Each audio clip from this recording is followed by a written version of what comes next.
Selamat sore, selamat malam Bapak Ibu Saudara, Shalom.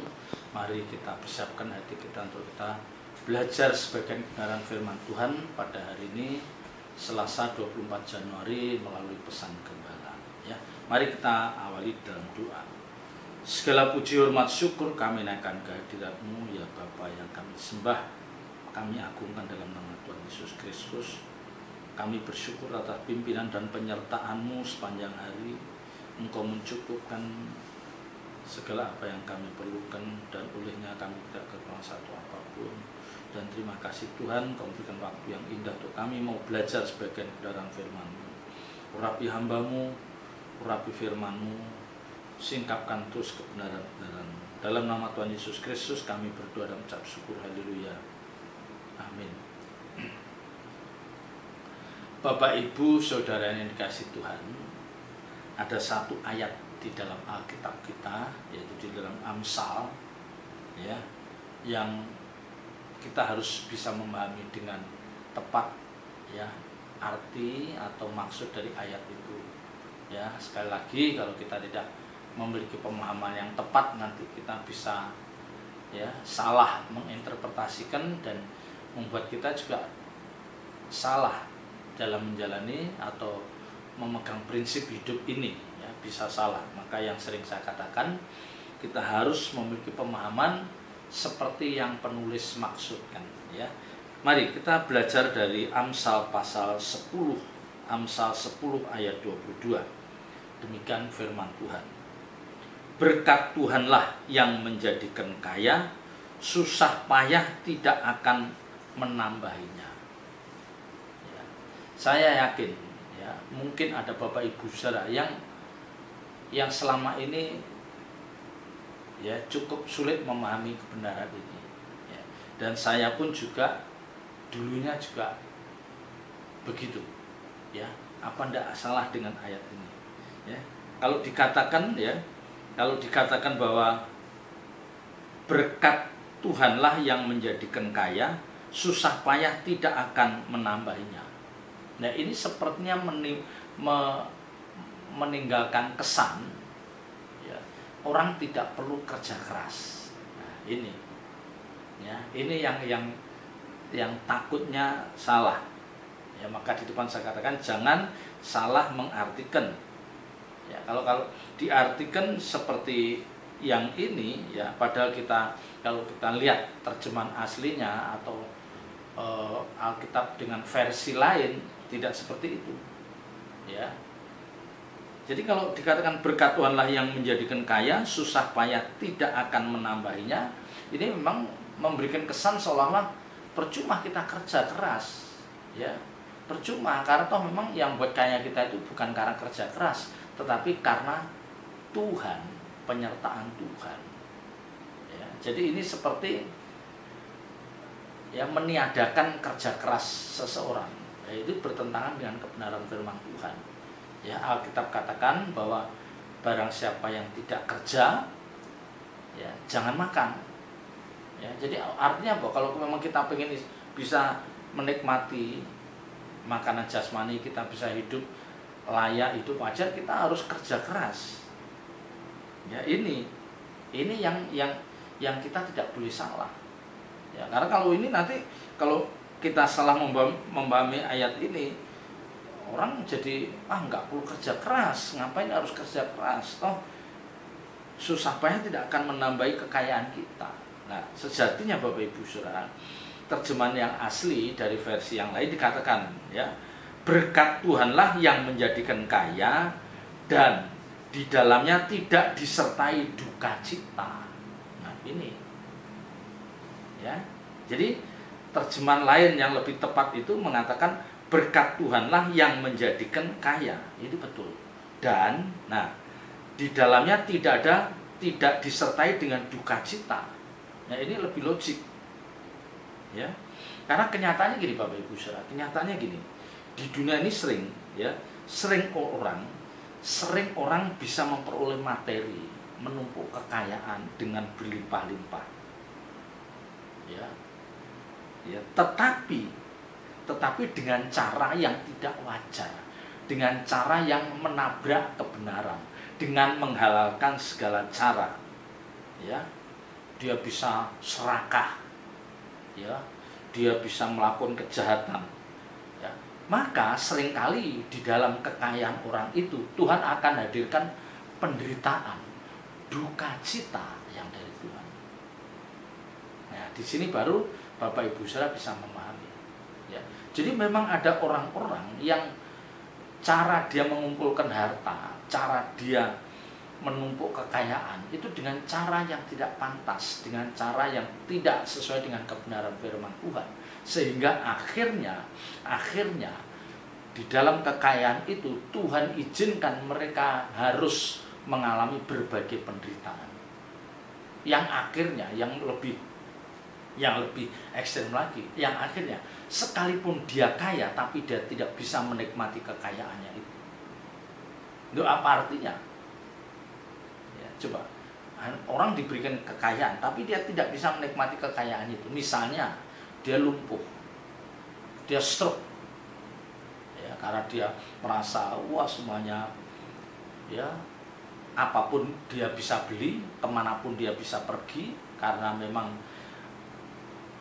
keuangannya memungkinkan untuk dia melakukan apa saja. Nah, di luar kontrol itu, ya, di luar kontrol dia karena dia mendapatkan semuanya itu dengan cara yang tidak benar, maka Tuhan izinkan dia sakit, dia stroke. Ya, belum lagi kalau dia kena diabetes yang tidak teratasi sampai amputasi. Nah, ini kan kekayaan tetapi dia tidak bisa menikmati. Ya. Tapi beda dengan yang tadi dikatakan, berkat Tuhanlah yang menjadikan kaya dan di dalamnya tidak disertai duka cita. Nah, ini karena orang percaya ini dia mengumpulkan harta kekayaannya dengan cara yang benar, dengan cara yang seperti diajarkan oleh kebenaran firman Tuhan. Dia tidak menabrak rambu-rambu kebenaran firman Tuhan. Ya, dia mencari rezeki, dia mencari harta dengan berjalan di rel yang benar, maka Tuhan katakan tidak disertai duka cita di dalamnya. Ya, jadi dia bisa menikmati, sekalipun mungkin dia tidak sekaya orang-orang yang menghalalkan cara, tetapi yang penting dia bisa menikmati, dia dicukupkan. Ya, ini Bapak Ibu Saudara. Dan kalau kita mau jujur, memang kita seringkali melihat orang-orang kaya seperti itu. Ya, mungkin dia tidak korupsi, mungkin dia tidak menghalalkan segala cara, dia kerja keras, dia membangun usahanya dengan memaksimalkan potensi yang ada, tetapi di balik aktivitasnya, kesibukannya dia memburu kekayaan, dia mengesampingkan Tuhan, dia seperti tidak memerlukan Tuhan di dalam hidupnya. Nah, ini juga bahaya. Ya, maka saya katakan memang dia mungkin mencari uang dengan cara yang benar, tetapi ingat, ya, dalam perburuannya dia mencari, merintis pekerjaan, membangun bisnisnya, dia sama sekali tidak menyertakan Tuhan. Ya, artinya apa? Dia benar-benar mengandalkan kekuatannya sendiri. Ya, maka Tuhan izinkan seringkali apa? Hadirkan masalah dalam hidupnya. Ya, tujuan Tuhan apa? Ya, pasti tidak mungkin Tuhan menghadirkan sesuatu masalah, satu persoalan dalam hidup seseorang atau keluarga itu tanpa maksud Tuhan. Tidak mungkin. Ya, pasti ada pesan Tuhan di balik, ya, di balik peristiwa atau kejadian yang dihadirkan Tuhan dalam keluarga itu. Ya, yang pernah saya katakan, yang pernah saya singgung dalam satu khotbah. Ya, orang bisa bersuka cita karena dia bisa beli apapun, dia bisa pergi kemanapun, dia bisa menikmati apapun yang diinginkan. Tetapi ingat, ya, kebahagiaan seseorang tidak selalu ditopang oleh sesuatu yang jasmani. Damai sejahtera kita tidak selalu dan tidak harus ditopang oleh sesuatu yang jasmani. Ya, dan misalnya ada orang kaya seperti ternyata apa? Dia diizinkan memiliki anak yang cacat. Coba, kalau cacatnya yang ringan bisa ini, tapi misalnya cacatnya misalnya idiot, ya, Down syndrome, keterbelakangan mental, coba dia bisa sukacita enggak? Ya, bahkan saya pernah mendengar ada seorang anak nggak tahu ada kelainan di otak, ya mungkin dari waktu proses kelahirannya ada sesuatu yang abnormal sehingga akhirnya anak itu sampai umur belasan tahun dia hanya tertidur di tempat tidur tanpa bisa berdiri. Coba, apakah dia akan bisa bahagia seperti itu? Nah, ini Bapak Ibu saudara. Nah, kembali lagi saya mengingatkan, kita tidak boleh mengesampingkan hadirat Tuhan dalam hidup kita. Alkitab katakan, baik makan atau minum atau melakukan apa saja untuk kemuliaan Tuhan. Jadi kalau saudara bekerja keras, membangun kerajaan bisnis, mengejar cita-cita untuk meraih karir setinggi-tingginya, ingat, itu pun harus untuk kemuliaan Tuhan. Ya, jangan sampai nanti kita diizinkan memang secara kasat mata kita punya segalanya, tapi kita tidak bisa menikmati. Kita tidak punya damai sejahtera, kita tidak punya sukacita. Ya. Coba kalau misalnya orang itu kaya terus cucunya, ngelihat cucunya yang itu, bisa anaknya, bisa cucunya, yang sampai seperti itu, sakit yang tidak bisa tersembuhkan, keterbelakangan mental, ya, lumpuh dari kecil. Nah inilah kita harus mengoreksi diri kita. Ada yang salah dengan hidup kita. Ya maka saya katakan berkat Tuhan menjadikan kaya, tetapi kita menginginkan yang di dalamnya Tuhan tidak menghadirkan duka cita. Ya. Ini yang kita ingin, yang kita rindukan. Kita tidak harus kaya-kaya sekali. Alkitab katakan asal ada makanan pakaian cukup. Maka sekali lagi ada banyak orang kaya secara materi, berlimpah bahkan, tetapi hidupnya tidak bahagia. Ya, ada saja persoalan hidup yang dihadirkan oleh Tuhan dalam hidupnya. Ya, misalnya nih seorang istri, wah bangga dengan suaminya begitu. Tidak lama kemudian dia dengar suaminya nyeleweng, punya wanita idaman lain. Ya, belum lagi kalau anaknya bermasalah cerai dengan pasangan hidupnya, belum lagi kalau bermasalah hadirnya anak-anak yang tidak sehat secara jasmani atau cacat. Ini yang menyedihkan. Ini yang menyedihkan dan ini yang dihindari oleh semua orang. Ya. Seharusnya kekayaan sejati orang percaya itu tidak bisa diukur dengan seberapa banyak berkat atau harta atau materi yang dia miliki, yang mereka miliki. Tidak bisa diukur dengan itu. Ya, tidak bisa. Ya. Jadi kekayaan yang sejati dari orang percaya itu tidak bisa diukur dari berapa banyak harta atau materi yang mereka miliki. Tidak bisa diukur.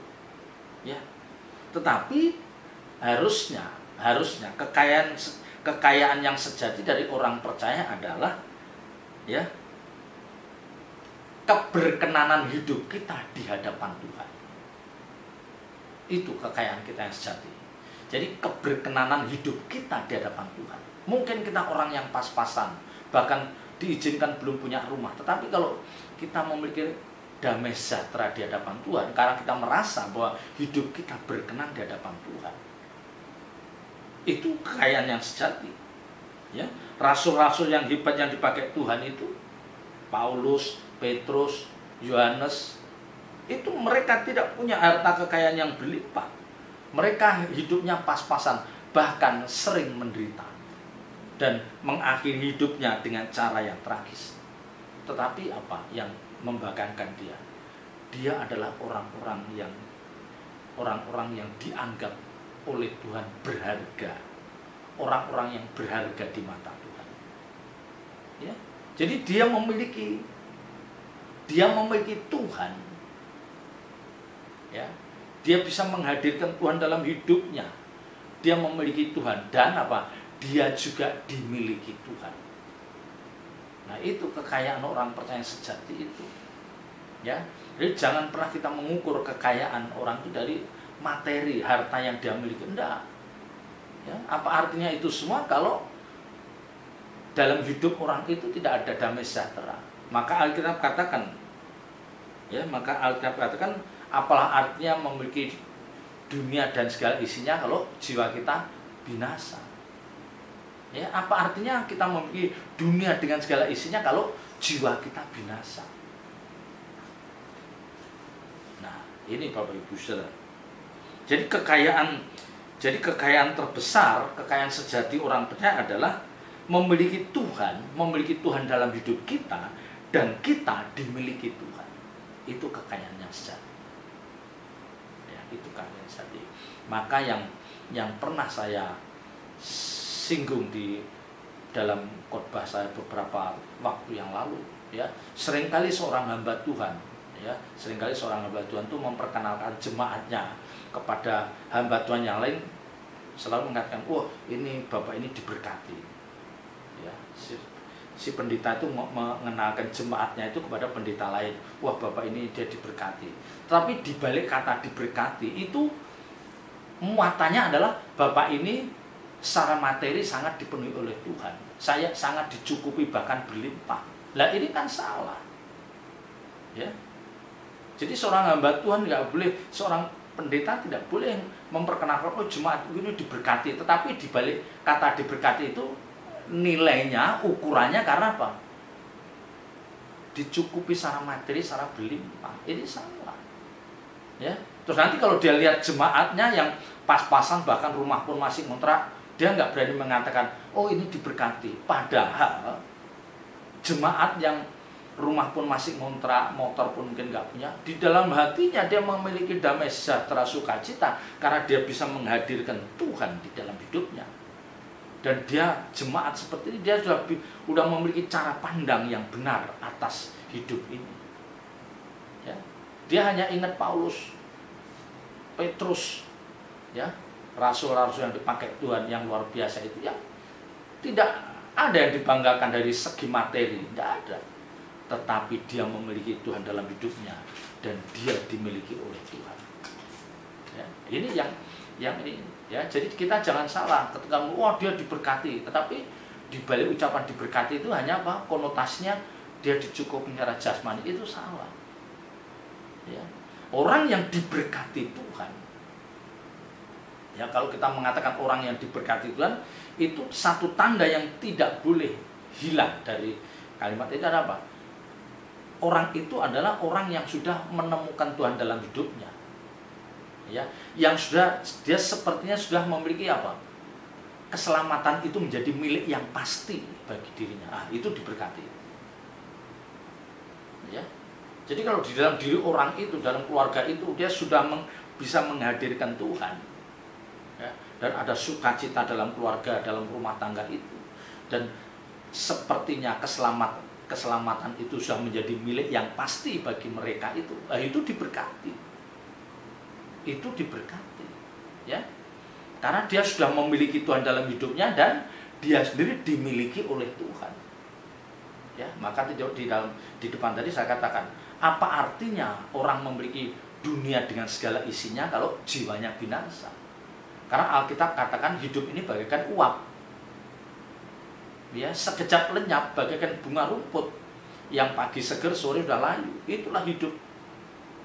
Ya. Umur manusia 70-80 tahun, setelahnya adalah penderitaan dan kesengsaraan. Dan kita tidak boleh silau dengan itu. Maka Paulus juga mensitir melalui kebenaran firman Tuhan yang terdapat dalam 1 Timotius 6 ayat 10. Ya, 1 Timotius 6 ayat 10, karena akar segala kejahatan ialah cinta uang, sebab oleh memburu uanglah beberapa orang telah menyimpang dari iman dan menyiksa dirinya dengan berbagai-bagai duka. Nah, ini kan relevan, ada hubungannya. Ada orang yang begitu mengejar uang sehingga kejahatan mulai timbul dalam diri orang itu. Karena apa? Dia cinta uang. Ketika orang sudah mulai cinta uang, disitulah kejahatan mulai muncul dalam diri orang itu. Dia akan menghalalkan segala cara, dan akhirnya dia menyimpang dari iman, dan akhirnya menyiksa dirinya dengan berbagai-bagai duka. Ya, dia dapat duit tapi duka cita hadir dalam hidupnya. Itu yang tidak dikehendaki Tuhan. Ya, itu yang tidak dikehendaki Tuhan. Ya, jadi sekali lagi kekayaan jasmani, berkat jasmani tidak boleh menjadi ukuran seseorang diberkati. Bisa kacau. Ya, karena di dalam banyak ayat itu memang tidak mengarahkan sana. Maka yang ayat yang sering kali saya sampaikan bahwa asal ada makanan pakaian cukup. Ya. Asal ada makanan dan pakaian cukup. Itu artinya bahwa kita jangan memasang target dalam hidup ini untuk sesuatu yang jasmani. Punya rumah boleh, enggak punya enggak masalah. Punya mobil boleh, enggak punya enggak masalah. Tetapi bukan berarti kita punya rumah 2, mobil 3 itu salah. Oh, itu tidak salah. Sepanjang dia bisa menghadirkan Tuhan di dalam hidupnya dan dia mendapatkan berkat jasmani itu dengan cara yang benar dan selalu menghadirkan Tuhan. Itu tidak salah. Itu tidak salah. Dan kebahagiaan kita bukan karena kita memiliki sesuatu yang jasmani. Damai sejahtera kita bukan karena kita memiliki sesuatu yang jasmani. Jelas bukan itu. Tetapi damai sejahtera kita ketika kita bisa menghadirkan Tuhan dalam hidup kita dan kita merasa bahwa kita dimiliki oleh Tuhan. Itu kekayaan yang sejati. Ya. Jadi Bapak Ibu Saudara, berkat Tuhanlah yang menjadikan kaya, tetapi jangan sampai timbul duka cita dalam hidup kita. Ya. Jangan sampai ada duka cita. Ya, jangan sampai karena kita begitu ambisius menumpuk kekayaan, kita pasang target-target yang jasmani. Umur sekian harus punya mobil, umur sekian harus punya apartemen, umur sekian harus punya deposito. Semua yang jasmani, target-target jasmani itu dipatok. Sementara untuk sesuatu yang rohani, dia abaikan. Dia menganggap tidak penting. Dia lupa bahwa satu saat nanti di penghujung maut, orang pasti memerlukan Tuhan. Karena tidak seorang pun yang akan menemani kita saat kita di ujung maut. Itu yang harus diingat. Ya. Dan apa? Hidup manusia itu pendek. Hidup kita itu pendek. Ya. Hidup kita itu singkat. Kita harus memperhitungkan kehidupan setelah kematian. Itulah hidup yang sesungguhnya. Ya. Jadi kalau tadi saya katakan bahwa berkat yang sejati bagi orang percaya itu yaitu ketika dia merasa memiliki Tuhan dan dia dimiliki Tuhan, itu berkat yang sesungguhnya. Itu berkat yang sesungguhnya. Jadi mari Bapak Ibu Saudara dan Bapak Ibu Saudara yang dikasih Tuhan, jangan bosan-bosan, jangan putus asa. Hadirkan Tuhan dalam hidup saudara. Yang memang sepertinya sulit. Ya, sepertinya Tuhan itu diam. Ya, sepertinya Tuhan itu tidak peduli dengan kehausan kita, kerinduan kita untuk dijamah, untuk mendapatkan lawatan Tuhan. Sepertinya Tuhan diam, tapi yakin dan percayalah. Yakin dan percayalah. Ada saatnya nanti Tuhan akan melawat Bapak Ibu Saudara yang memang benar-benar rindu untuk menghadirkan Tuhan dalam hidup kita. Ya, ingat, jangan kita mencari berkat-berkat jasmani dengan cara yang tidak benar, dengan cara yang hina. Ya. Kalau kita sampai melangkah, ya, melanggar, ya, kita menabrak rel kebenaran, mengerikan. Tuhan pasti akan hadirkan duka cita di dalam hidup kita. Itu yang tidak boleh terjadi. Ya. Jadi mari Bapak Ibu Saudara kita terus berjuang menghadirkan Tuhan dalam hidup kita dan kita mencari nafkah, mencari rezeki dengan cara yang berkenan dan selalu hadirkan Tuhan, selalu hadirkan Tuhan. Ya. Percayalah Tuhan tidak akan pernah meninggalkan Bapak Ibu Saudara dan saya. Selamat berjuang, Tuhan Yesus memberkati. Mari kita tutup dalam doa. Segala puji hormat syukur kami naikkan kehadiran-Mu ya Bapa. Meteraikan firman dalam setiap hati kami dan kiranya kekuatan Roh Kudus akan terus menuntut perjalanan hidup setiap kami anak-anak-Mu. Dalam nama Tuhan Yesus Kristus kami berdoa dan ucap syukur. Haleluya.